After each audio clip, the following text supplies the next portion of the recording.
Welcome to the Eric T Conversation. I'm Eric T. Well, today is my 52nd spin around the sun, and I am officially 52 years old.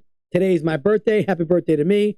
Any of those other guys out there having a birthday today, happy birthday to you, and happy birthday to all my Capricorn friends out in the podcast listening world.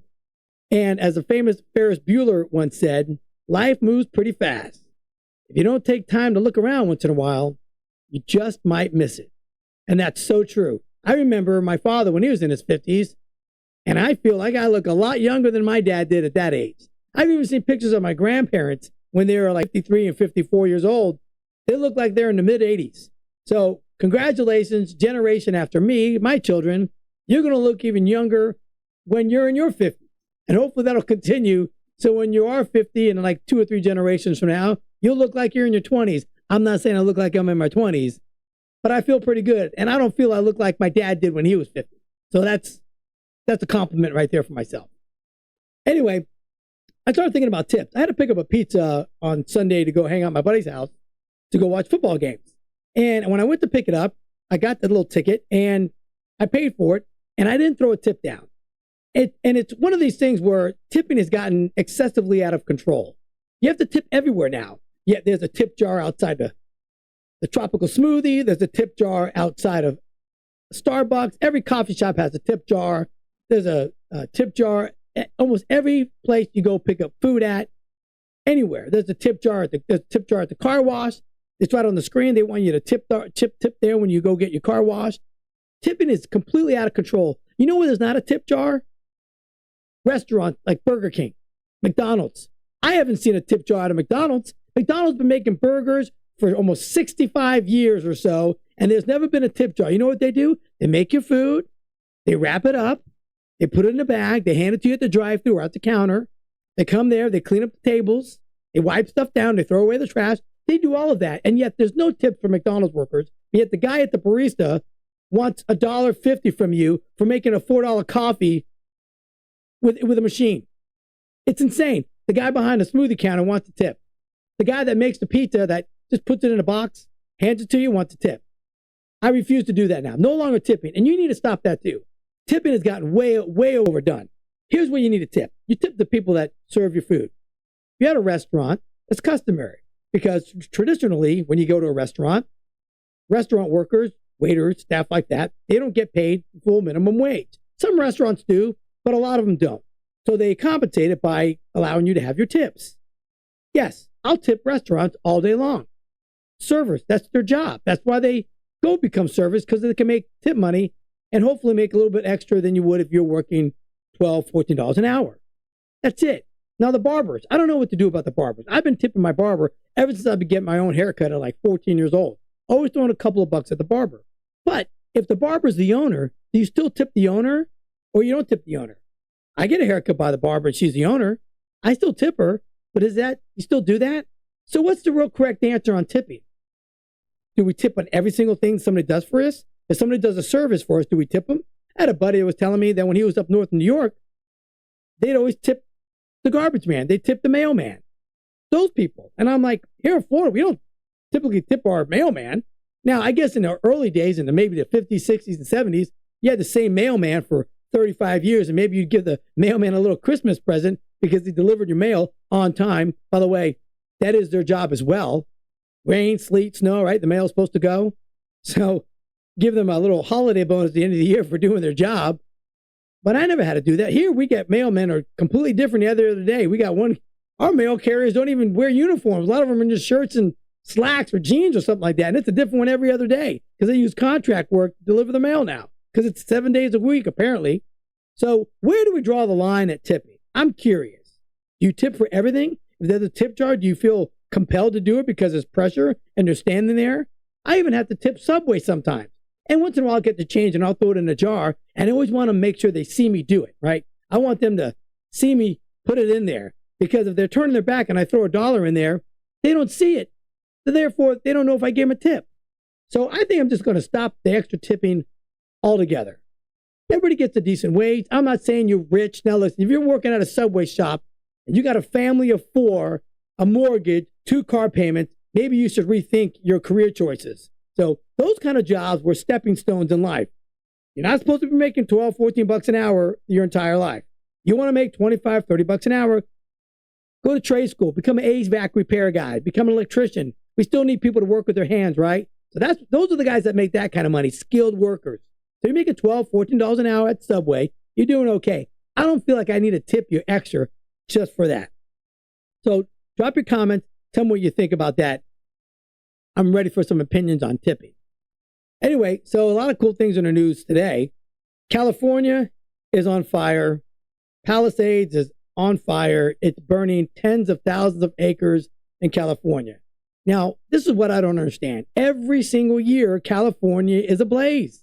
You can set your watch to California burning, and it just doesn't burn a couple of acres. It burns houses, billions of dollars worth of damage that California causes with these wildfires. Here's the problem. California is a big environmentalist state, right? They're all about tree huggers, not to hurt the environment. But what they do is they don't deforest properly. They don't clean their trees off. They don't take the roughage out there, all the dry tree limbs and bushes. They don't do any of that really because they don't want to upset the environmentalists because they're all environmentally friendly out there. So what happens? The rest of the country's got to pick up the tab every time California gets on fire. There are 49 other states in this country, and none of them have the problem California does. None of them. Arizona doesn't burn like that. Now, Arizona doesn't have trees in like California, but they don't. Here in Florida, we have natural disasters all the time. We don't burn up. Georgia, the mountains in Georgia, they don't burn up. But California is always on fire every single year. Hey, people in California, wake up, man. You got to do something. Enough. I get it. You want to save the trees and help the environment and not pollute and do all that great stuff. But at some point, you're costing billions and billions of dollars. People losing their homes, their lives. James Wood, the actor, he's crying being interviewed. And that guy, I love that guy. I follow him on X. And he's upset because he sees how people, a lot of people have their electric vehicles. They can't charge them, so they can't take their cars and leave because they don't have gas vehicles out there. It's just a snowball of crap that keeps happening in California because the people in charge don't care. They don't. They kowtow to special interest groups and things like that, and it's causing all this damage to that state. And California's a beautiful state, and every year it like burns to the ground. So God bless the people out in California. I'm really hating to see that. I mean, the videos that you're finding online are just horrific. Houses just burning down to a crisp. Tens of thousands of acres just gone. So there's environment protection, and then there's stupidity. In California, you're kind of being stupid with it. So get with the program so you can stop having these natural disasters every single year, because if you're anywhere near a TV or a cell phone, every year California is on fire. Now, Trump is the king of trolls. Absolutely the king of trolling. He's got Mexico freaking out. He's got Canada freaking out. The one who's not freaking out is Greenland. They're actually kind of pretty excited about maybe possibility of becoming a territory of the United States. That's a good idea. I mean, they've got so many resources out there. The shipping lanes are much better for us to go through that area. It'll give us a heck of a lot more territory to operate. We have a military base right there, but we can expand the military base out there in Greenland for more protection, give them more security. I mean, Denmark is, kind of pissed off about it. But you know what? The Louisiana Purchase, right? We got that. We got the New Mexico. We took all that, Texas from Mexico. This is what happens every now and then. And for some reason, our country just stopped buying land. We said, all right, we're good. We look like a flag. Let's be done with it. When we bought Alaska was a huge purchase. Alaska's almost a half the size of the United States in itself. We own that. That's our 50th state, right? Great resources out there that we can tap into.